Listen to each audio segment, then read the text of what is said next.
Hello students, welcome to your channel Supernova learn Python. Students, आज के इस video में हम लोग डिस्कस करने वाले हैं about the flow of control. और इस वीडियो को स्टार्ट करने से पहले हम जरा एक बार ये भी देख लेते हैं कि हमने इससे पिछले वीडियो में क्या क्या किया है। इससे जो पिछला वीडियो था उसमें हम लोगों ने किया है अबाउट द टोकन्स के बारे में पढ़ा है, टाइप्स ऑफ टोकन्स के बारे में पढ़ा है, जिसमें हमने स्टडी की थी about the keywords, identifiers, operators और most important how to solve the expressions. ठीक है, इसके बारे में हम लोग अपने जो प्रीवियस वीडियो है उसके बारे में हम लोग पढ़ चुके हैं। आज के इस वीडियो में डिस्कस करेंगे flow of control, types of flow of control एक, और importance of flow of control in a Python programming और इन एनी प्रोग्रामिंग लैंग्वेज। और दूसरा, हम जब क्लास 12 की ही बात कर रहे हैं तो इसकी इंपॉर्टेंस की भी बात करेंगे कि हमारे क्लास 12 के लिए लूप्स का समझना, फॉर लूप, वाइल लूप का आना कितना इंपॉर्टेंट है। ओके, जरा इसको स्टार्ट करने से पहले इसकी इंपॉर्टेंस देख लेते हैं कि एग्जाम में हमारे अभी तक क्या क्या हो चुका है। कुछ प्रीवियस ईयर्स के यहाँ पर जो क्वेश्चंस हैं, जरा मैंने वहां पर यहाँ आपके लिए एक असाइनमेंट दे रखा है, ले रखा है, उसको देख लेते हैं। देखो, ये जो क्वेश्चन है हमारे पास, दिस इज द क्वेश्चन आपका। अगर इसकी बात करते हो तो ये क्वेश्चन हमारा देखो totally on the basis of loop है। इस क्वेश्चन की बात करते हो तो ये भी हमारा on the basis of the loop है। सारे आउटपुट के हैं, फर्स्ट वाला एरर फाइंडिंग था, ये आउटपुट बेस्ड क्वेश्चन है। इसके बाद हमारे पास देखिए लिस्ट के साथ में, आप लिस्ट की बात करते हो या आप स्ट्रिंग की बात करते हो, तो आउटपुट के जितने क्वेश्चन होंगे, कोई भी आउटपुट का क्वेश्चन अगर आपको मिलेगा वहां पर आपको यहाँ पर लूप होते यूज होते हुए ये आपको मिलेगा ही मिलेगा। ठीक है, आप देख रहे हो कि हर तकरीबन हर क्वेश्चन के अंदर, हर आउटपुट के क्वेश्चन के अंदर लूप्स आपका इसमें यूज होते हुए मिल रहा है। प्लस जो बोर्ड के जितने प्रोग्राम्स आते हैं, चाहे हम देखो यहाँ पर आपके पास क्वेश्चन है, आपके पास चाहे वो आपके डेटा फाइल हैंडलिंग के प्रोग्राम्स हो, चाहे वो आपके स्टैक का प्रोग्राम हो, चाहे वो सिंपल किसी फंक्शंस में से प्रोग्राम बने, लूप का यूज तो आपका होना ही है। ठीक है, तो ये है इसकी इंपॉर्टेंस। तभी बोलते हैं कि लूप्स बेसिकली क्या, प्रोग्रामिंग की जान है। जिन लोगों को लूप्स पे कंट्रोल हो गया वो बहुत कुछ प्रोग्रामिंग में कर सकते हैं। ठीक है, तो without wasting a time let start the flow of control. और इसको आज हम लोग सीखेंगे, बहुत अच्छे तरीके से सीखेंगे। ठीक है, जिन लोगों ने थोड़ा सा 11th में नहीं पढ़ा था ध्यान से, वो उसको बहुत ध्यान से देख लें, क्योंकि कंसेप्ट थोड़ा सा समझना पड़ता है इसके अंदर ये। ठीक है, सो स्टार्ट करते हैं। हमारे पास फ्लो ऑफ कंट्रोल देखो तीन टाइप के होते हैं। एक होता है सिक्वेंशियल, दूसरा होता है सिलेक्शन, तीसरा होता है रिपीटिशन। इनके नेम से ही पता लग रहा है। सिक्वेंशियल मतलब क्या होता है, वन बाय वन, एक के बाद एक। सिलेक्शन का मतलब क्या होता है कि डिसीजन, ब्रांच मेकिंग, किसी कंडीशन के ऊपर डिपेंड होना, तब उसको किसी को सिलेक्ट करना। जैसे कि हमारे पास देखो कोई भी एग्जाम होता है उसमें सिलेक्शन क्राइटेरिया बोलते हैं। What is selection criteria? Selection criteria उसको क्या कहते हैं, पास करने का क्या है वो, हमारे पास क्या हो, सिलेक्शन होगा। Sometime we use to repeat the particular statements. बहुत बार हमको जरूरत पड़ती है स्टेटमेंट्स को रिपीट करने की। अगर मैं आपसे बोलता हूँ कि सपोज कोई नेम है, सपोज कोई हमारा अमित एक नेम है, मुझे इसको 1000 टाइम्स इसको प्रिंट कराना है, तो मुझे क्या, ये नेम मुझे प्रिंट स्टेटमेंट रिपीट करानी पड़ेगी। इसके लिए हम क्या यूज करेंगे, रिपीटिशन का इसमें ये यूज करेंगे। ठीक है, नाउ नेक्स्ट हम टाइप्स ऑफ स्टेटमेंट्स की बात करते हैं। सिलेक्शन स्टेटमेंट्स हमारे पास क्या होते हैं, what is the selection statements? अभी आपको बताया, if the execution of the statements is depend on the given condition. याद रखना है, अगर वो किसी कंडीशन पे डिपेंड करती है एग्जीक्यूट करने के लिए, वो हमारा क्या होगा, फ्लो ऑफ कंट्रोल के अंदर सिलेक्शन या डिसीजन कंट्रोल स्टेटमेंट्स होती है। ये हमारे पास simple if else, nested if else, if elif हमारे पास ये हो सकते हैं। ओके, हम इसको डिस्कस करते हैं, वन बाय वन डिस्कस करेंगे। सबसे पहले हम यहाँ पर जो कंसेप्ट लेंगे अपना, यहाँ पर इफ एल्स का कंसेप्ट ले रहे हैं। देखो, हमने 11th क्लास के अंदर बहुत डिटेल में इसको पढ़ा है। इफ एल्स स्टेटमेंट क्या होती है? पहली बात तो ये बाय डायरेक्शनल है, it is a bidirectional selection statement. Bidirectional है, हमारे पास दो ही डायरेक्शन में आपके पास चलेगी, या तो कंडीशन आपकी ट्रू होगी या कंडीशन आपकी इसके अंदर ये फॉल्स होगी। ठीक है, इसको हम क्या बोलते हैं, इफ एल्स स्टेटमेंट बोलते हैं। अगर इसका फ्लो ऑफ चार्ट देखना चाहते हो तो इसका जो फ्लो ऑफ चार्ट आपका कुछ इस टाइप से यहाँ पर ये बनता है। देखो, ये क्या है हमारे पास, this is the flow diagram. अगर कंडीशन फॉल्स होगी तो ये स्टेटमेंट, ये हमारे पास सपोज कोई कंडीशन है और ये हमारे पास है ट्रू के लिए। ठीक है, तो this is known as the if else statement. बहुत सारे प्रोग्राम, सिंपल प्रोग्राम होते हैं इसके ऊपर, डिपेंडिंग ऑन द कंडीशन। जैसे कि अगर मैं कोई प्रोग्राम की यहाँ पर बात, अगर मैं आपको दिखाऊं कोई प्रोग्राम यहाँ पर, तो उस प्रोग्राम के अंदर जैसे कि हम बात करते हैं कि आपने लिखा है यहाँ पर if A is greater than B. यहाँ पर हम क्या, एक प्रोग्राम है, it is a program to check whether the number is which number is the largest one. ठीक है, तो हमने ये क्या लिखा है, अगर ए बड़ा है, अगर आपने कोई ए में इनपुट कराया है, बी में इनपुट कराया है, ठीक है, आपने क्या प्रिंट कर दिया यहाँ पर, you have to print A. Else आपने क्या प्रिंट करना होता है, प्रिंट आपने यहां पर किया है बी। देखो इसका यूज समझ लो। If this given condition is a true, अगर ये ट्रू होगी तब आपका जो इफ का जो पार्ट है वो एग्जीक्यूट करेगा, ये किसके लिए, ट्रू के लिए। If this condition is false then control is goes to the else part. ये इसका फ्लो है। फ्लो चार्ट इसमें डायग्राम में आपको यहाँ पर बताया गया है। फ्लो चार्ट के अंदर कंडीशन इज ट्रू है तब आपका ये पार्ट एग्जीक्यूट कर रहा है, कंडीशन फॉल्स है तो आपका ये एग्जीक्यूट कर रहा है। ठीक है, तो this is known as the if else statement. जो हमने यहाँ पर बात की है वो हमारा ये इफ एल्स स्टेटमेंट है। नाउ नेक्स्ट हम यहाँ पर जो डिस्कस करने वाले हैं वो हम लोग डिस्कस कर रहे हैं अबाउट दी नेस्टेड या एलिफ स्टेटमेंट की पहले बात कर लेते हैं। If elif statement, what is the if elif statement? देखो इंपॉर्टेंट है एग्जाम के पॉइंट ऑफ व्यू से। इस बार के बोर्ड के प्रोग्राम में हमारा जो 2023-24 का जो बोर्ड का पेपर था उसमें इफ एलिफ स्टेटमेंट से रिलेटेड एक प्रोग्राम आपका लिखने के लिए आया था। ठीक है, वो डिक्शनरी थी, डिक्शनरी में आपको इसका यूज करना। इसमें आपको करना क्या होता है, देखो इफ एलिफ स्टेटमेंट क्या है, मल्टी डायरेक्शनल है। पहले तो ये समझ लीजिए, multi directional selection statements use कहां पर करेंगे, कैसे आइडेंटिफाई करेंगे। जितने भी रेंज बेस्ड प्रॉब्लम्स आपको मिल जाती है, रेंज है आपके पास, 2-3 डिफरेंट टाइप्स की रेंज दे रखी है। जैसे ग्रेडिंग सिस्टम आपको बनाना है, बिलिंग सिस्टम आपको बनाना है, फेयर सिस्टम आपको कोई बनाना है, उसके अंदर हम लोग क्या यूज करते हैं, इफ एलिफ का यूज करते हैं। पहले तो ये आइडेंटिफाई करना होगा यूज कहां पर होगा। ठीक है, सेकेंडली अब इसका यूज होता है कैसे और किस तरीके से आप इसका यूज करते हो, जरा उसको भी एक बार हम यहां पर ये देख लेते हैं। देखो इफ एलिफ स्टेटमेंट को यूज करने के लिए मैंने पहले क्या बताया आपको, सबसे पहले तो पॉइंट ये याद रखना है, it is a multi directional, multiple directional. ठीक है, मल्टीपल डायरेक्शनल स्टेटमेंट है, यानी कि ये एक से ज्यादा केसेस, जब दो से ज्यादा केसेस होंगे जब आपके पास जैसे हम एमसीक्यू बनाते हैं, एमसीक्यू में हमारे पास एक है, दो, तीन, चार, चार चार केसेस तक होते हैं इसके अंदर। और कोई एक इसमें एक ही ट्रू होता है, नॉर्मली 99% कोई एक ही इसके अंदर हमारे पास क्या होता है, वो करेक्ट ऑप्शन इसके अंदर होता है। ओके, तो ऐसे केसेस के अंदर आपको अगर ये कुछ बनाना हो इस तरीके से तो you have to use the if elif statement, क्योंकि यहां पर केसेस क्या है, मल्टीपल केसेस है और कोई एक ही आपका ट्रू इसके अंदर होने वाला है, एक्सक्लूसिव हम इसको बोलते हैं। ठीक है, तो इस केस में हम लोग क्या यूज करेंगे, we have to use the ladder if else statement. जरा इसका फ्लो चार्ट देख लो। देखो यहां पर 1 केस, 2 केस, 3 केसेस है। अगर हमारे पास ये एक कंडीशन आ गई, अगर ये कंडीशन ट्रू होती है तो ये कंट्रोल करेगा, और देख रहे हो आप एग्जीक्यूट करने के बाद लूप की बॉडी से इफ एल्स से बाहर आ जा रहा है। अगर ये कंडीशन फॉल्स हो गई, suppose this condition is false, अगर ये केस हमारे पास फॉल्स होता है तो कंट्रोल कहां आता है, हमारे पास नेक्स्ट स्टेटमेंट में आ रहा है। फिर इसको ये चेक कराएगा, इफ ट्रू तो ये एग्जीक्यूट कर देगा, फॉल्स होगा तो फिर नेक्स्ट वाला केस आपका इसमें ये एग्जीक्यूट करेगा। ठीक है, तो इसके लिए हम क्या यूज करते हैं, we have to use the if else statement जो आपकी इसके अंदर है। जरा एक आधा प्रोग्राम की हेल्प से भी हम इसको देख लेते हैं। ठीक है, किस तरीके से हमारा इसमें ये एग्जीक्यूट करता है, लेट्स चेक इट।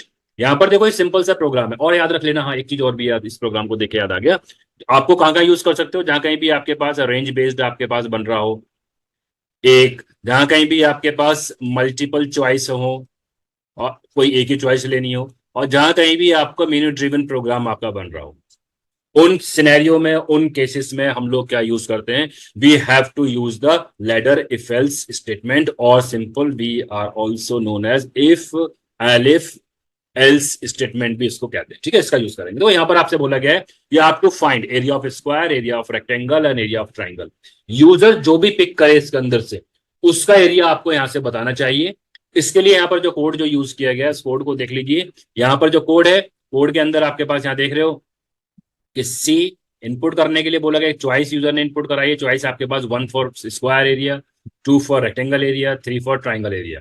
यूजर जो भी चॉइस देगा उसके अकॉर्डिंग, देखो लॉजिक तो आपका सिंपल ही है, लॉजिक तो हम पीछे बढ़ के आ चुके हैं।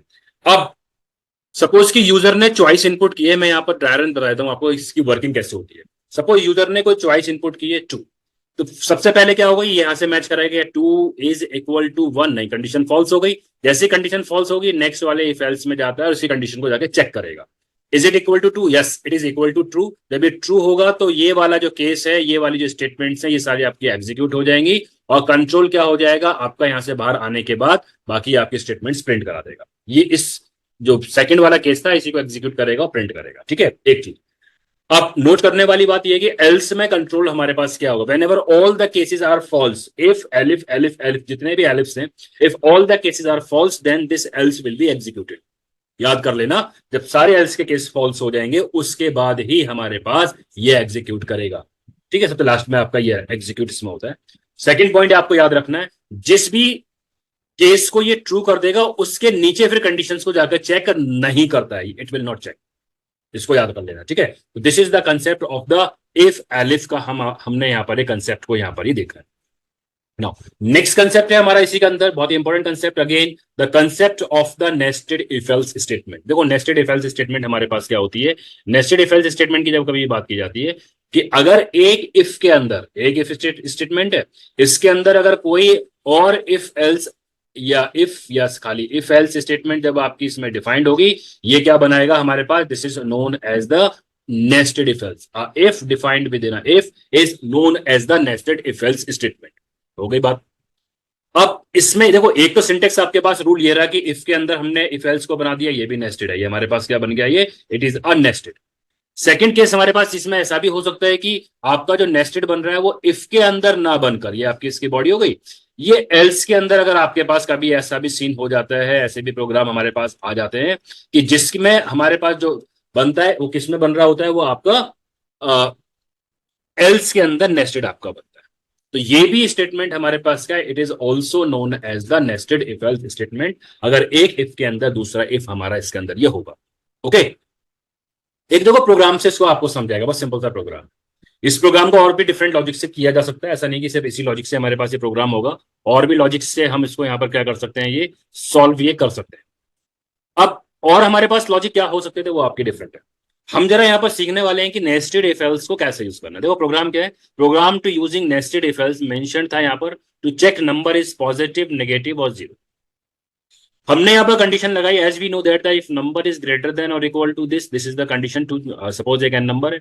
ये पॉजिटिव के लिए हमारे पास क्या कंडीशन है, first we have to check whether this is the positive और zero, yes it is either positive और जीरो।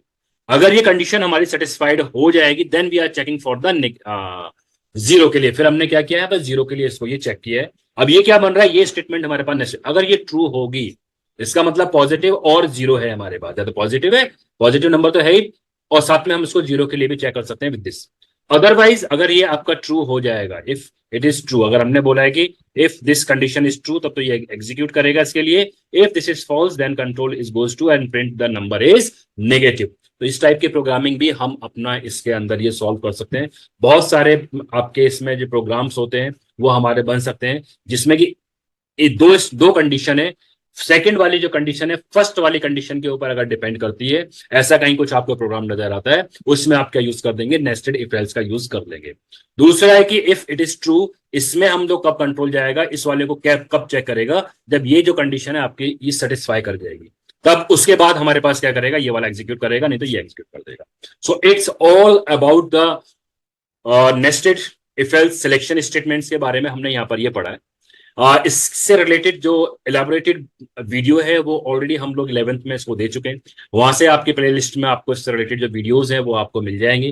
प्लस इसकी जो डिस्क्रिप्शन हैं और जो वीडियोस के हमारे पास elaborated use of the if else statements, repetition statements, इनका जो यूज की जो वीडियोस हैं वो इस वीडियो के डिस्क्रिप्शन में भी इसमें आपको इसमें लिंक मिल जाएगा। ओके, नाउ नेक्स्ट हम लोग स्टार्ट करेंगे रिपीटिशन। और रिपीटिशन स्टार्ट करने से पहले मैं आपको एक चीज और बता दूं कि end of the video we will also solve the previous years board questions, हम उनको भी सॉल्व करेंगे। हमारे इसके बेसिस पे क्या क्या किस टाइप के क्वेश्चंस हमारे आ चुके हैं पिछले 3-4 साल के अंदर, उसको भी इसी वीडियो के अंदर अभी हम लोग लेने वाले हैं। नाउ अब रिपीटिशन की बात करते हैं। देखो रिपीटिशन क्या है, what is the meaning of the repetition, iteration और लूपिंग। देखो ये जो टर्म है हमारा, अगर मैं इसकी बात में करता हूं तो ये जो टर्म है हमारा, ये क्या करता है कि हम इसको रिपीटिशन बोले, आइट्रेशन इसको भी कह सकते हैं, आइट्रेशन बोले, या इसको हम लोग सिंपल लूप्स या लूपिंग भी इसको अंदर ये बोल देते हैं। ठीक है, ये तीनों ही टर्म सेम है। If you want to repeat a certain statement to the certain number of the time, this is known as the loops, उसी को हम क्या बोलते हैं, लूप्स बोलते हैं। एक स्टेटमेंट हो सकती है, आपकी ग्रुप ऑफ स्टेटमेंट्स हो सकती है। जैसे कि अगर मैं यहाँ पर आपसे बोलूं कि भाई सपोज कि मुझे यहाँ पर जो एग्जीक्यूट करना है, मैंने यहाँ पर कुछ लिखा है, जैसे 4 लिखा है आपका, 4 के बाद सपोज मैंने आई लिखा है, मैंने इन लिखा है, मैंने रेंज लिखा है, यहाँ पर अभी डिटेल में बात करेंगे, रेंज 10 ले लिया है और मैंने प्रिंट सिर्फ आपको यहाँ पर आई कर दिया है। तो अकॉर्डिंगली लूप के अकॉर्डिंगली ये जो प्रिंट की स्टेटमेंट से हमारी कितने टाइम्स रिपीट करेगी, 10 टाइम्स से रिपीट करेगी। ठीक है। और आउटपुट आपको 0 से लेकर 0 1 2 3 4 अप टू 9 तक आपको इसका आउटपुट भी यहाँ पर मिल जाएगा। तो ऐसे कंसेप्ट में जहां कहीं भी रिपीटिशन ऑफ द स्टेटमेंट्स आपको यूज करनी है, वहां पर हम लोग क्या यूज करेंगे, we have to use the loops और द रिपीटिशन स्टेटमेंट्स। एक चीज तो ये वाली हो गई। अब जरा वाइवा के पॉइंट ऑफ व्यू से क्वेश्चन मैं आपको यहाँ पर बता देता हूँ। अक्सर टीचर्स लोग पूछते हैं, जो बोर्ड का जब वाइवा होता है, how many types of the repetition statements, कितनी टाइप की होती है, on the basis of the uses, on the basis of the condition. Condition के बेसिस के ऊपर हमारे पास कितने टाइप्स की है, हमारे पास दो टाइप की है। फॉर लूप हमारा क्या होता है, it is also known as the counting loop बोलते हैं इसको, और while loop is known as the conditional loop, याद कर लेना इसको भी। ठीक है।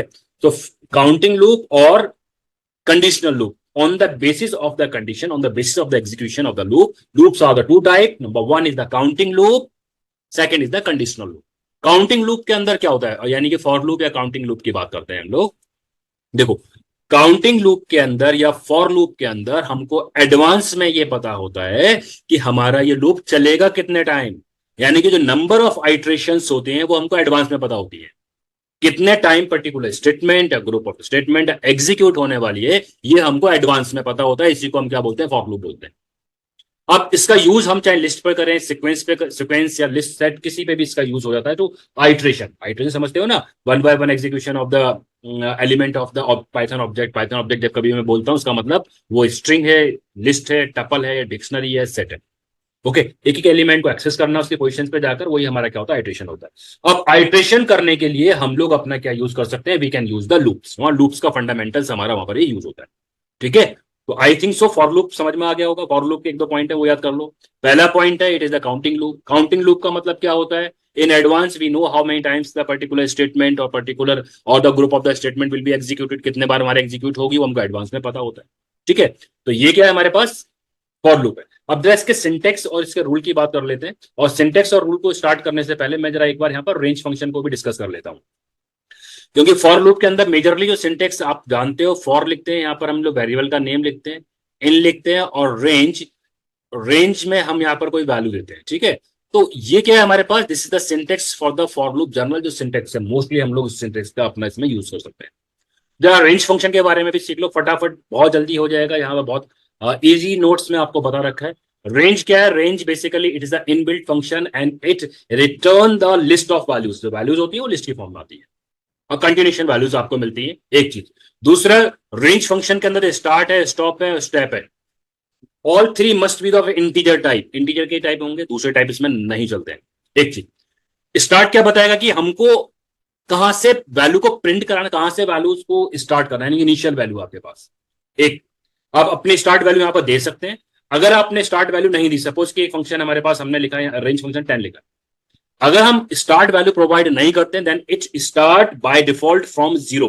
याद कर लेना, डिफॉल्ट वैल्यू स्टार्ट की क्या है, 0 है। अगर आपने प्रोवाइड नहीं किया, जैसे इस वाले केस के अंदर, लेकिन अगर इस केस में जैसे सपोज हमने 2 10 लिखा है, इट मींस यहां पर क्या स्टार्ट की वैल्यू है, ये स्टार्ट हमारे पास यहाँ पर 2 है, और इसमें जो डिफॉल्ट स्टार्ट है, इसका जो डिफॉल्ट स्टार्ट कितना होगा, इस केस में डिफॉल्ट स्टार्ट 0 हो जाएगा। समझ गए। Stop value, stop value is the mandatory. आपका इसमें याद कर लेना, start and step both are optional. ये दोनों ही हमारे इसके अंदर क्या है, ऑप्शनल है, ये भी और ये भी। Stop value is mandatory to give into the range function. If you are not providing any value then it will generate an error. तब आपको वहां पर क्या मिलेगा, एरर मिलेगा। तो इसीलिए आपको क्या करना होता है, कोई ना कोई इसमें जो भी एक सिंगल वैल्यू अगर रेंज फंक्शन में एक वैल्यू दे रखी है, it means it is the start value, तो सॉरी स्टॉप वैल्यू। अगर रेंज फंक्शन के अंदर दो वैल्यू दे रखी है, सपोज कोई रेंज फंक्शन है, यहाँ पर 2 10 लिखा है, तो first one is a start है आपके पास, और ये हमारे पास क्या स्टॉप है। जब रेंज फंक्शन के अंदर तीनों तीन वैल्यू आपको दे रखी होंगी, तब आप क्या बताएंगे, ये हमारे पास क्या है, स्टेप वैल्यू है। अपडेट वैल्यू भी उसको बोलते हैं हम लोग, कुछ बुक्स में इसको अपडेट लिखा हुआ है। ठीक है। तो ये था इसमें रेंज फंक्शन का इसमें कंसेप्ट। अब स्टॉप में एक पॉइंट और नोट करो, the number will you want to count up to. Up to है मतलब हमारे पास 10 लिखा है, तो it generate 1 less than the given stop value. Suppose कि अगर जैसे कि हमारे पास इस वाले ही, अगर आप इस केस में देख लेते हो, अगर हमने यहां पर एक देखो, अगर आपने यस, अगर हमने यहां पर लिख रखा है सपोज कि रेंज, रेंज हमने 2 लिखा है, 10 लिखा है, सपोज यहां पर हमने 3 लिखा है, देन आपको आउटपुट क्या मिलेगा, इसमें 2 मिलेगा। स्टार्ट किया 2 से, स्टेप वैल्यू 3 है, यानी कि इसमें 2 + 3 5 हो गया। अगेन 3 स्टेप वैल्यू 5 + 3 8 हो गया। अब 8 + 3 आपका 11 होता है, लेकिन ये इससे बिलो ही रहेगा, हमेशा ही वन कम से कम वन लेस होगा और depending upon the step value के अकॉर्डिंग मिलेगा। तो आउटपुट विल बी 258 आपको इसमें आउटपुट यहाँ पर मिलने वाला है। ठीक है, तो this is the use of the range function. अब जरा फॉर लूप के ऊपर आ जाते हैं, किस तरीके से हमारा इसके अंदर ये फॉर लूप आपका यूज करते हैं। देखो यहाँ पर एक बहुत अच्छी सी प्रोग्राम की वर्किंग भी है, इसको मैं थोड़ा सा थॉरली लेके चलूंगा, जिससे कि आउटपुट की प्रॉब्लम्स को सॉल्व करना भी हमारे लिए थोड़ा सा इजी और सिंपल हो जाएगा। सबसे पहले हम लोग डिस्कस कर लेते हैं इसका सिंटेक्स क्या होता है फॉर लूप का। फॉर लूप का जो सिंटेक्स है, you have to write the for, एक वेरिएबल का नेम आएगा, यूज ऑफ द इन, और उसके बाद में हम लोग यहाँ पर लिखते हैं रेंज, और रेंज के अंदर आप अपनी कोई भी वैल्यू यहाँ पर प्रोवाइड करेंगे। कॉलन लगाना है, कॉलन लगाने के बाद आप किस में आते हो, ये आपका बनेगा block of statement. Block of statement या ग्रुप ऑफ स्टेटमेंट्स हमारे पास क्या है, इस लूप से रिलेटेड सारी की सारी वैल्यू हमारे पास इसके अंदर रहेंगी। ये लूप जब तक चलेगा जब तक कि आपकी स्टॉप वैल्यू तक नहीं पहुंच जाते, यानी कि वन लेस देन तक हम लोग नहीं पहुंच जाते हैं, तब तक हमारे पास ये लूप आपका चलता रहेगा। या तो ये लूप आपका नॉर्मली टर्मिनेट होगा, यानी कि लूप तक पहुंच गए, या हम इस लूप को by using the break statement भी टर्मिनेट कर सकते हैं। वो आगे के कॉन्सेप्ट्स में अभी हम लोग पढ़ेंगे। ठीक है, तो ये क्या है हमारे पास एक फ्लो ऑफ सॉरी इसका सिंटेक्स से यूज करने का। अब जरा एक प्रोग्राम देख लेते हैं। देखो ये जो प्रोग्राम है हमारे पास, इस प्रोग्राम में बताया गया कि you have to find the sum of the given number from 1 to n। कहां से बताया गया, find all the natural numbers up to given number, यानी given number up to n तक आपको क्या करना है, सम आपको नंबर्स का निकालना है। ओके, ये प्रोग्राम हमारे पास यहां पर ये दे रखा है। इस प्रोग्राम को करने के लिए हमने यहां पर अपना जो प्रोग्राम लिखा है, मैं इसको एक्सप्लेन कर दूं। हमने एक यूजर से नंबर इनपुट कराया है, बहुत सिंपल है। अब इस प्रोग्राम में छोटी सी इश्यू आ रहा है, ये क्या करेगा, आपको एक एरर दे देगा। यहाँ पर यहाँ इंट लिखना रह गया है, इंट आपको लिखना पड़ेगा। जो स्टेटमेंट आएगी कुछ इस टाइप से आएगी, ये आपको लिखना पड़ेगा, int we have to take a number. Input के साथ में आपको ये नंबर यहाँ पर ये एंटर ये कराना पड़ेगा, एंटर एनी नंबर सपोज। ठीक है, इसमें करेक्शन ये करना होगा। ओके, तो हमने एक नंबर इनपुट करा दिया है, सम लेना है तो वेरिएबल डिक्लेयर हो गया। अब ये एक आपका ये फंक्शन चल रहा है, हमसे क्या बोला गया है कि 1 to n, यानी कि जो n सपोज आपने 10 इनपुट कराया है, तो 1 से लेके 10 तक जितने भी नंबर्स हैं उन सबका सम हो जाए। अब हम रेंज फंक्शन में एक चीज पढ़कर आ चुके हैं, जो स्टॉप वैल्यू है हमारे पास, क्या है इसकी स्टॉप वैल्यू है। स्टॉप वैल्यू हमेशा ही एक पहले खत्म हो जाती है। अब मुझे 10 तक पहुंचना है, तो हमने क्या किया कि n को 1 से बढ़ा दिया, यानी कि 10 की जगह 11 ले लिया। इसका मतलब क्या है, अगर हमने n की वैल्यू 10 इनपुट कराई है, अगर n की वैल्यू 10 इनपुट कराई है, तो जो रेंज फंक्शन है हमारे पास कहां तक चलेगा, 1 to 11 चलेगा, यानी 10 तक आपको फिनिश कर देगा। ठीक है, अब इसके बाद हमारे पास यहां पर क्या हो रहा है, जरा उसको भी एक बार हम देख लेते हैं। इसको अगर हम तो देखते हैं, तो देखो इसकी वर्किंग समझ लेना कि हमारा ये किस तरीके से वर्क करता है। सबसे पहले ये इनिशियल वैल्यू हमारी आई के अंदर, सबसे पहले क्या होता है इसके अंदर, व्हाट इज, सबसे पहले ये होगा कि आई की वैल्यू आपकी इससे चेक करेगी क्या इससे लेस देन है। If it is less than to the given stop value, ये आपका स्टेप नंबर 1 होगा, याद कर लेना। उसके बाद स्टेप नंबर 2 आपके पास आएगा, if it is less than this value then it goes to the i. उसके बाद ये आई में आपको इनिशियलाइज कराएगा, स्टेप नंबर 2, और आई के बाद फिर आपके पास इस बॉडी में जाएगी आपके पास स्टेप नंबर 3। ठीक है, 1 2 3 1, first it check whether the initial value is less than the stop value, it must be stop less than 1, less than stop value, otherwise the loop will be terminated। ठीक है, true हो गई। उसके बाद आई इस variable value को initialise कराया, उसके बाद फिर ये वेरिएबल हमारा इस बॉडी में जाएगा, यहां पर इसको ये एग्जीक्यूट कराएगा, और एग्जीक्यूट करने के बाद अभी हम लूप के अंदर ही है। स्टेप नंबर 4 क्या है, स्टेप नंबर 4 आपके पास ये वापस आया लूप के अंदर, ये स्टेप या अपडेट। ठीक है, अब ये वैल्यू को अपडेट कराएगा, कोई भी नहीं दे रखा है, तो अपडेट बाय 1 है बाय डिफॉल्ट, यानी कि अगर हमारे पास 1 था तो अब कितनी वैल्यू अपडेट होगा, 2 हो जाएगी। 2 होने के बाद फिर it will check with this condition, update and condition इसने कराया। अब चेक करने के बाद if the updated value is less than the stop value then it will again goes to this 2। इसका मतलब वापस हम लोग स्टेप 2 को रिपीट करेंगे, 2 को रिपीट करेंगे, 3 को रिपीट करेंगे, 4 को रिपीट करेंगे, 5 को रिपीट करेंगे, till the stop value is less than the given stop value. ठीक है, जो भी आई की वैल्यू है, जब तक वो हमारे पास less than given stop value रहेगी, तब तक ये लूप आपका इसके अंदर ये एग्जीक्यूट करता रहेगा। This is the working of the for loop, और इसी बेसिक फंडामेंटल का यूज करके ही हम सारे के सारे आउटपुट्स लूप के होते हैं वो यहां पर हम लोग ये निकाल सकते हैं। ठीक है, तो यहां पर ये आपको आई होप सो के समझ में आ गया होगा किस तरीके से हम लोग इसको सॉल्व कर रहे हैं। अब जरा मैं इसका ड्राई रन भी बता देता हूं आपको। इसका ड्राई रन क्या होगा, ड्राई रन मतलब जैसे कंप्यूटर रन करता है उस तरीके से। सपोज मैंने n की वैल्यू यहाँ पर एक 4 लिया, बहुत बड़ा नंबर नहीं ले रहा, जल्दी हो जाएगा। n की वैल्यू 4 ली है तो लूप कहां तक चलेगा, 5 तक चलेगा। 1 is less then 5 condition true है, i में आया सम। अब सम जब हमारे पास i की वैल्यू 1 थी तो सम कितना हो गया, what will the sum, sum initially 0 0 plus 1 आपके पास 1 हो गया। अब ऊपर आ गए, आई अपडेट हो गया, अब आई की वैल्यू कितनी हो गई है, 2 हो गई है। 2 again less than the stop value, फिर 2 होने के बाद सम कितना मिल जाएगा, व्हाट इज द सम, सम आपको मिलेगा सम प्लस आई, आई की वैल्यू 2 है, 3 हो गया। ठीक है, अब आई की वैल्यू 3 जब हो जाएगी, जब 3 होने के बाद हमारे पास हमको क्या मिलेगा, सम। अब सम की वैल्यू प्रीवियस वैल्यू 3 है, आई की वैल्यू 3, आपको 6 मिल गया। अब आई की वैल्यू 4 हो जाएगी क्योंकि आपका आई की वैल्यू कितनी है, 5, 4 is less then 5 condition true है। और आई की वैल्यू जब 4 हो जाएगी तो सम कितना मिल जाएगा, what is the sum, 6 plus 4 which is equal to 10।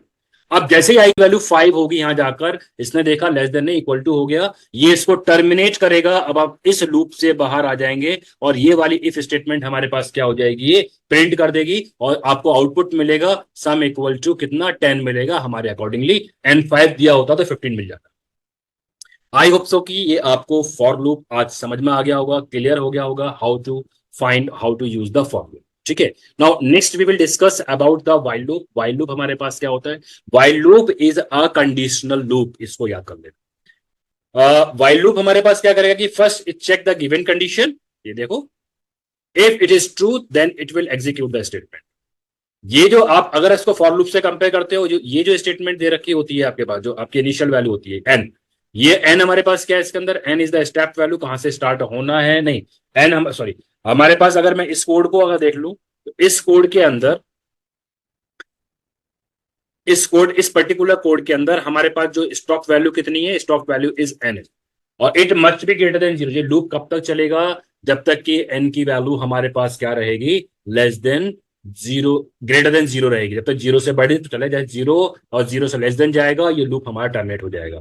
मैं जरा एक सिंपल से कोड के साथ इसको आपको एक्सप्लेन कर देता हूं। सिंपल सा कोड, सपोज कि मैंने यहाँ पर एक लिया है, आपके लिए मैं लिखता हूं यहाँ पर, सपोज कि 1 to n नंबर प्रिंट करना है। ओके, 1 to n को मुझे यहाँ पर ये प्रिंट करना है, सपोज आई स्टार्टिंग फ्रॉम 1, और मैंने लिखा है यहाँ पर ये वाइल लूप, कहां तक नंबर मुझे प्रिंट करने हैं, up to i must be less than और equal to 10। If the value of i, जब तक आपका 10 से कम रहेगा तब तक ये प्रिंट करता रहेगा। तो मैंने यहाँ पर क्या प्रिंट कर दिया है, प्रिंट आई कर दिया, और अब मुझे यहाँ पर एक ये अपडेट कंडीशन देनी पड़ेगी। ठीक है, ये क्या है, हमारे पास एक वाइल लूप का कंसेप्ट है। यहाँ पर देखो आई की वैल्यू 1 है, कंडीशन यहाँ पर आगे चेक करेगा, i is less than 10, yes it is less than 10। जब तक ये कंडीशन ट्रू बनी हुई है, इसने एग्जीक्यूट कर दिया, आई की वैल्यू 1, इसमें 1 प्रिंट कर दी। अपडेट किया, वाई की वैल्यू 2 हो गई, दोबारा कंट्रोल जाएगा कि आई लेस देन 10 है, यस इज लेस देन 10। तो हमारे पास ये स्टेप नंबर 1 हो जाएगा, ये स्टेप 2 है, और ये स्टेप हमारे पास 3 है। 1 और 2 और 3, 2 3 हमारे पास रिपीट करते रहेंगे till the condition is true. जैसे कंडीशन फॉल्स होगी, सपोज कि जैसे हम लोग अप टू प्रिंट कर जाएगा, 3 4 5 10 तक सपोज ने प्रिंट कर दिया। 10 के बाद जैसे ऊपर जाएगा 11 हो जाएगी वैल्यू, 11 कंडीशन फॉल्स हो जाएगी, कंट्रोल हमारे पास क्या आ जाएगा, इससे बाहर आ जाएगा। तो ये क्या है हमारे पास, this is the use of the while loop. Multiple programs बनते हैं हमारे पास इसके अंदर। दूसरा व्हाइल लूप की एक खास बात ये भी है कि व्हाइल लूप के जितने प्रोग्राम, फॉर लूप के जितने प्रोग्राम्स हैं वो व्हाइल लूप से बन सकते हैं, लेकिन इसका वाइस वर्सा ट्रू नहीं है। हमारे सारे प्रोग्राम्स व्हाइल लूप के फॉर लूप से नहीं बन सकते। क्यों नहीं बन सकते, जरा मैं उसके बारे में भी आपको बता देता हूं। वो इसीलिए नहीं बन सकते हैं कि एज वी नो दैट कि sometime we have the situation, हमको इन एडवांस नहीं पता होता है कि एक स्टेटमेंट कितने बार रिपीट करनी है। एक एग्जांपल ले लेते हैं हम लोग, एक टिकट बुकिंग काउंटर का एग्जांपल ले लेते हैं। अगर टिकट बुकिंग काउंटर करने के लिए हमारे पास देखिए सपोज इसका लॉजिक है, सॉफ्टवेयर है, हमको नहीं मालूम होता है कि आज पर्टिकुलर डे में कि एक कितने टिकट्स बुक होंगे, एडवांस में तो पता ही नहीं है। ओके, जब एडवांस में नहीं पता होता है तब उस केस के अंदर हम क्या यूज करते हैं, व्हाइल लूप का यूज कर सकते हैं। वेन एवर वी हैवंट कि how many ticket will be booking, or how many times the particular logic will be executed, how many times the statements will be executed, उस case के अंदर हम क्या यूज कर सकते हैं, we can use the while loop का आप यहाँ पर ये यूज ये करोगे। ठीक है, अब नेक्स्ट है हमारे पास concept of the nested loop, important concept है। A loop defined within a loop is known as the nested loop। एक लूप के अंदर एक और लूप अगर आपका डिफाइंड होगा तो उसको हम क्या बोलते हैं, नेस्टेड लूप इसके अंदर बोलते हैं। ठीक है, एक एग्जांपल ले रखा है हमारे पास, ये यहाँ पर जो एग्जांपल है देखो, ये वाला हमारे पास क्या बन रहा है, it is a nested loop, ये इस लूप का पार्ट है। ओके, तो this is known as the nested loop. Nested loop आपका वाइल के अंदर किसी भी फॉर्मेशन में आपका नेस्टेड ये बन सकता है, चाहे वो आपका फॉर के साथ में हो रहा हो, फॉर आपके पास है, फॉर के साथ में फॉर के साथ में वाइल हो सकता है, वाइल के साथ में फॉर हो सकता है, ठीक है, या वाइल वाइल हो सकता है, या फॉर फॉर हो सकता है, कोई भी किसी के साथ में भी लूप हमारा हो सकता है। एग्जीक्यूशन का जो तरीका होता है इसका, देखो एग्जीक्यूशन का तरीका समझ लो। एग्जीक्यूशन का तरीका हमारे पास इसके अंदर ये है कि जब तक इनर लूप टर्मिनेट नहीं हो जाएगा, आउटर लूप आपका टर्मिनेट नहीं होगा। ये बहुत सिंपल तरीका है। अगर इसी के हम आउटपुट की यहां पर बात करते हैं, इस वाले आउटपुट की बात करें, नेस्टेड है, सिंपल से, ये लूप कितने टाइम चलेगा? 2 टाइम्स चलेगा। एक आई स्टार्टिंग 0 और 1 दो के लिए चल रहा है। आई की वैल्यू हमको क्या मिल रही है? आइदर 0 मिल रही है। जब 0 मिलेगी, सपोज 0 इसने प्रिंट कर दिया पहले, उसके बाद अभी लूप के अंदर है, इसमें कंट्रोल आ गया। अब ये 10 और 12, 10 11 12, ये 3 टाइम्स चलेगा, 10 के लिए चलेगा, 11 के लिए चलेगा, 12 के लिए चलेगा। अब जब फर्स्ट टाइम हमारे पास आया है लूप, तो इसने क्या प्रिंट कर दिया? 10 प्रिंट कर दिया। 0 के बाद क्या प्रिंट करेगा? 10 प्रिंट कर देगा। No issue. ओके, अब जब तक ये टर्मिनेट नहीं हो जाएगा, कंट्रोल ऊपर जाएगा नहीं। प्रॉब्लम ये है, मेन मुद्दा ये है, जब तक ये इनर लूप टर्मिनेट नहीं होगा, कंट्रोल ऊपर नहीं जाएगा। पहले इसको कंप्लीट एग्जीक्यूशन यहां पर करनी होगी। 10 प्रिंट कर दिया, 11 प्रिंट कर दिया, 12 प्रिंट कर दिया, एक आइट्रेशन हमारी ये वाली हो गई। अब जैसे 13 आएगा, ये लूप टर्मिनेट होगा, तब कंट्रोल आपका कहां जाएगा? ऊपर जाएगा। अब आई की वैल्यू कितनी हो जाएगी? 1 हो जाएगी। 1 इसने प्रिंट कर दिया आई यहां पर।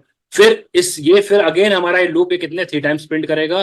10 11 12। तो ये आपको इसके अंदर ये आउटपुट मिलेगा। This is the concept of the nested if else, nested loops का कंसेप्ट है। इनर लिस्ट के अंदर, लिस्ट टू लिस्ट के अंदर आपके पास हो जाए, मैट्रिक्स के प्रोग्राम्स हैं, 2D डायमेंशनल्स के प्रोग्राम्स हैं आपके, वो सारे प्रोग्राम्स हमारे किसकी हेल्प से होते हैं? नेस्टेड लूप्स की हेल्प से ही हमारे पास ये प्रोग्राम होते हैं। ओके, तो ये क्या कंसेप्ट था हमारे पास? बहुत इंपॉर्टेंट कंसेप्ट था जो अभी हमने यहाँ पर ये पढ़ा है।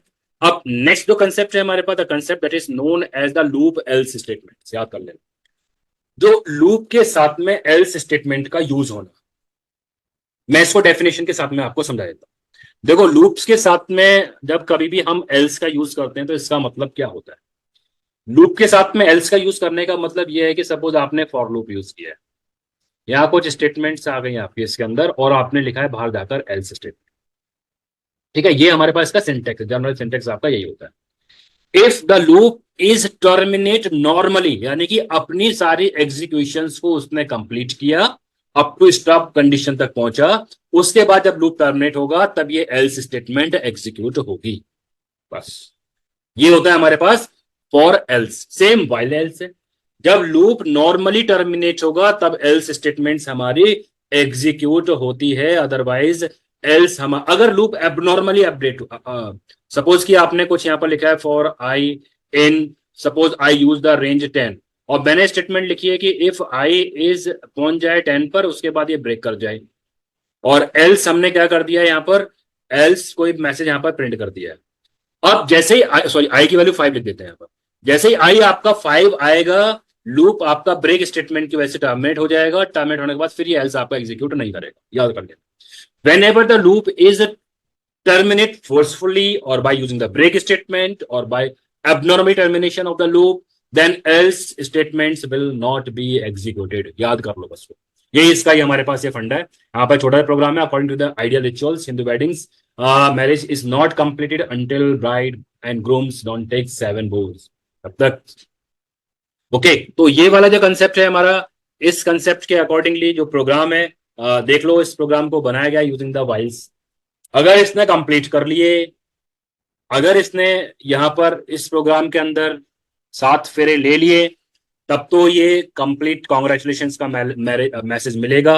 अगर कंप्लीट नहीं करता है, तब ये मैसेज आपको नहीं मिलेगा।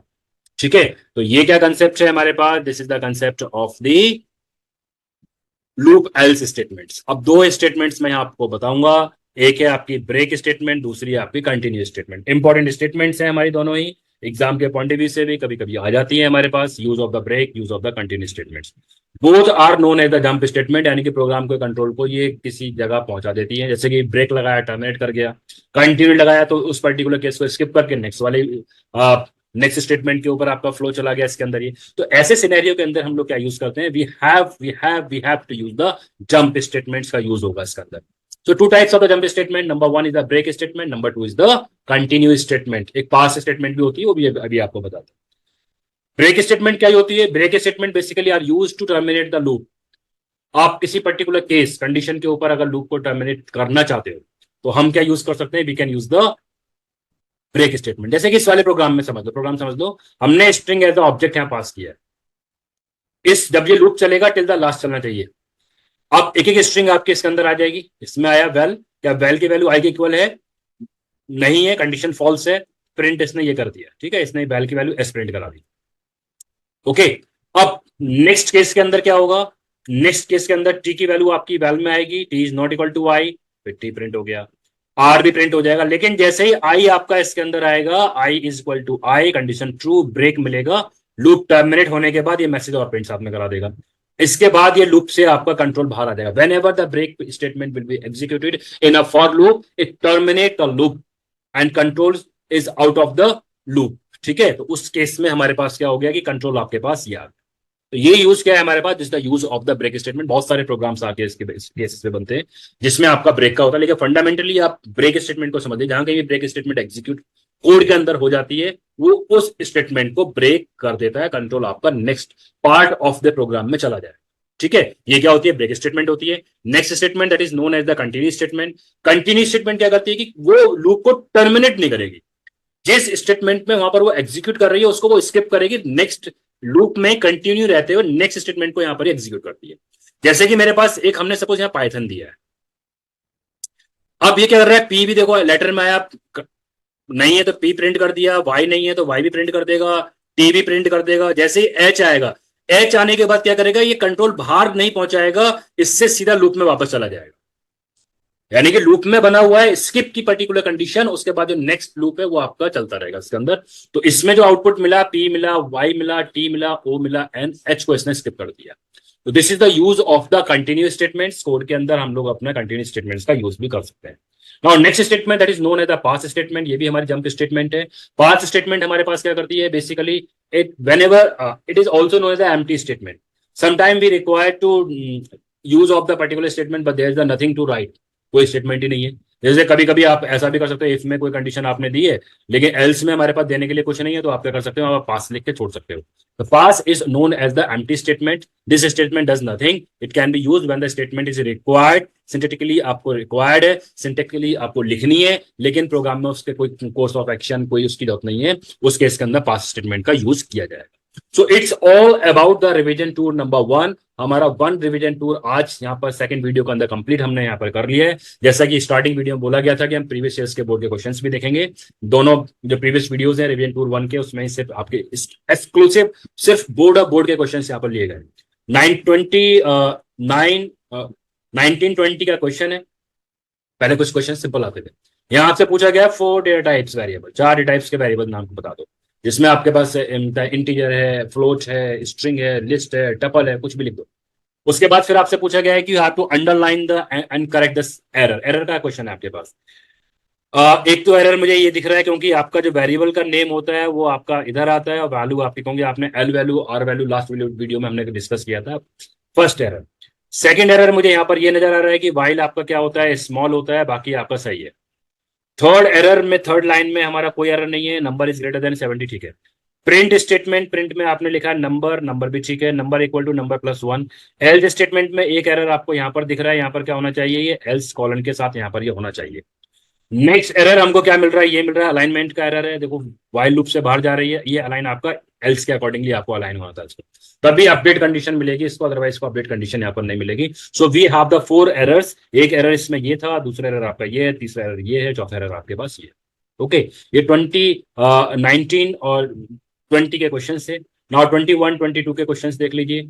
Find the invalid identifiers. हम लोग इसको डिस्कस कर चुके हैं. इसमें इनवैलिड हमारे पास क्या है? ब्रेक है, क्योंकि break is a keyword. Keyword can't be use an identifier. Okay, now which of the following is a incorrect logical operator. पूछ रहा है लॉजिकल ऑपरेटर कौन सा नहीं है. In is a membership operator. बाकी नॉट और एंड क्या है हमारे पास? Logical operators. Now you have to solve this expression को सॉल्व करने का मैंने लास्ट वीडियो में बताया था. एक्सप्रेशन सॉल्व करने का क्वेश्चन आपको 101% आपको मिलता ही है. इसको सॉल्व करना है 5. पहले हमारी एक्सप्रेशन सॉल्व हो जाएगी. यहां पर हमारे पास 9 मिलेगा, डिवाइड बाय 2, यानी कि 4.5 which is equal to 9.5। C is the correct answer. Okay, तो इस तरीके से आपको इसमें ये ऑप्शन पिक करना था। 23-24, देखो बोर्ड के 23-24 और 22-23 एंड 23 एंड 24, एक ट्रू फॉल्स का क्वेश्चन इसमें से आना स्टार्ट हो चुका है। वो जो आपका पेपर में पहले क्वेश्चन होता है वो आपका ट्रू फॉल्स एक डेफिनेशन बेस्ड क्वेश्चन होता है। यहाँ पर देखो आइडेंटिफाई की डेफिनेशन पूछी गई है, बोली गई है। Identifiers are name used to identify variable function in a program. Yes, it is a true statement. Answer is true. आपको ट्रू इसमें लिखना हो। देन एक एक्सप्रेशन आपको यहाँ सॉल्व करने के लिए बोला गया है। How you have to solve and give the answer. आपको इसके अंदर क्या मिलेगा, इसके अंदर ये आपको ये सॉल्व करके बताना है। सबसे पहले हम क्या करेंगे, नॉट की एक्सप्रेशन सॉल्व करते हैं। इसके अंदर नॉट आपका क्या मिलेगा, ये ट्रू मिल गया है हमारे पास। अगर मैं देखता हूं उसको, यहाँ लिखा है 5 less than 10 and 12 greater than 7 और नॉट 7 लेस देन 4 है।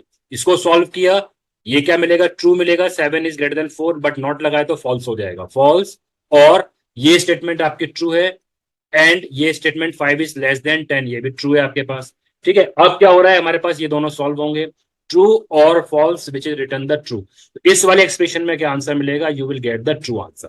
ठीक है, तो इसका एक्सप्रेशन में सॉल्व करेंगे तो ट्रू आंसर मिलेगा। उसके बाद जो नेक्स्ट है हमारे पास, नेक्स्ट हम यहाँ पर देख सकते हैं। नेक्स्ट में हमारे पास which of the following will be correct output if the given expression is missing. अच्छा, ये ऊपर वाली एक्सप्रेशन के लिए, ये सॉरी, ये क्वेश्चन नंबर 8 नहीं है, ये वाली इसी एक्सप्रेशन का आंसर है। तो इसका आपके पास ये आपको ट्रू आंसर मिलेगा। ठीक है, now which of the following operator will return either true और फॉल्स। हमको पता है लॉजिकल ऑपरेटर्स ही रिटर्न करते हैं, सॉरी रिलेशनल ऑपरेटर्स ही रिटर्न करते हैं। रिलेशनल ऑपरेटर आपके पास ये असाइनमेंट ऑपरेटर है, ये भी असाइनमेंट ऑपरेटर है, ये भी असाइनमेंट ऑपरेटर है। So correct option is B. B हमारे पास क्या, not equal to, check whether the value is equal और नॉट इक्वल। ठीक है, now you have to solve this expression. इस एक्सप्रेशन को भी सॉल्व करना है। इस एक्सप्रेशन का answer please go to the comment section और सॉल्व करने के बाद इसका आंसर हमें बताएं। ठीक है, ये हमने ऊपर भी सॉल्व किया। नाउ क्वेश्चन नंबर 23, बोर्ड जो इस साल जो बोर्ड हुआ है 23-24 में जो क्वेश्चंस आए थे पर्टिकुलर फ्रॉम दिस टॉपिक जो अभी हमने पढ़ा है, उसमें से पहली एक्सप्रेशन सॉल्व करने के लिए आई थी। इस एक्सप्रेशंस को हम लास्ट वीडियो में सॉल्व कर चुके हैं। इसका आंसर आपका ये वाला है। Now identify the statement from the following which will raise an error. ये एक्सप्रेशन आपको इसमें क्या बताएगी, एरर बताएगी। ये आपको बताया था whenever we are using this concat operator, last video में बताया था इसको। तो those must be of same type, चाहे वो न्यूमेरिक हो, चाहे दोनों स्ट्रिंग हो, चाहे दोनों टपल हो, चाहे दोनों डिक्शनरी हो, चाहे दोनों लिस्ट हो, जो भी होंगे आपके इस प्लस ऑपरेटर पे दोनों साइड सेम डेटा टाइप की वैल्यू आपका होना मस्ट है। ये आपका करेक्ट है। ये रिपीटिशन ऑपरेटर है, ये मल्टीप्लीकेशन ऑपरेटर है, ये कॉन्केट ऑपरेटर है। इसमें बता दूं, आप आउटपुट अगर रन करोगे तो आपको मिलेगा 3 टाइम्स ए, इसमें आपको मिलेगा 15, इसमें मिलेगा आपको एरर, टाइप एरर मिलेगा, इसमें आपको मिलेगा 15, 13 इज द आउटपुट। ठीक है, तो एरर वाली आउटपुट आपके पास ये हो गई। So it's all about the board question जो प्रीवियस ईयर्स में रिवीजन टूर 1 में से आए। एक्चुअली जो हमारा जो पेपर है वो आपका ये पेपर था। हम जो नेक्स्ट रिवीजन टूर 2 करेंगे जिसमें लिस्ट, स्ट्रिंग, टपल के और डिक्शनरी के बारे में, उसमें से बहुत सारे क्वेश्चंस हैं वो हमारे इस पर्टिकुलर टॉपिक में जो बोर्ड में आए, उसको बाकी जो पार्ट है क्वेश्चंस का वो हम नेक्स्ट वीडियो के अंदर डिस्कस कर लेंगे। Okay, so once again thanks for watching this video, for your patience, क्योंकि हमारी वीडियो थोड़ी सी लंबी हो जाती है, कंसेप्ट बहुत ज्यादा क्लियर करने होते हैं तो इसलिए थोड़ा से लंबे हो जाते हैं। Okay, but ultimately fruitful videos होते हैं। सो प्लीज इसी तरीके से चैनल को लाइक, सब्सक्राइब और शेयर करते रहिए, जिससे कि आपको और अच्छे वीडियोस आगे के लिए आपको इसमें मिलते रहे। For the next video, in the next video we will discuss about the string and हम कर सकते हैं उसके अंदर स्ट्रिंग के साथ में हम टपल्स को करेंगे। ठीक है, 2 टॉपिक हम लोग उसमें करेंगे, अपना स्ट्रिंग और टपल्स को वहां पर सॉल्व करने की कोशिश करेंगे उसके अंदर ही, जिसमें स्ट्रिंग को एक्सप्लेन किया जाएगा, use working operators used on a string और the operations performed on a string, plus जो फंक्शंस है स्ट्रिंग के वो सारे फंक्शंस वहां पर भी डिस्कस करेंगे। Okay, once again thanks for watching this video. Please channel को लाइक, सब्सक्राइब और शेयर करना ना भूलें। बेल आइकन को प्रेस कर दीजिए जिससे कि आपको रेगुलर नए वीडियोस की अपडेट मिलते रहें।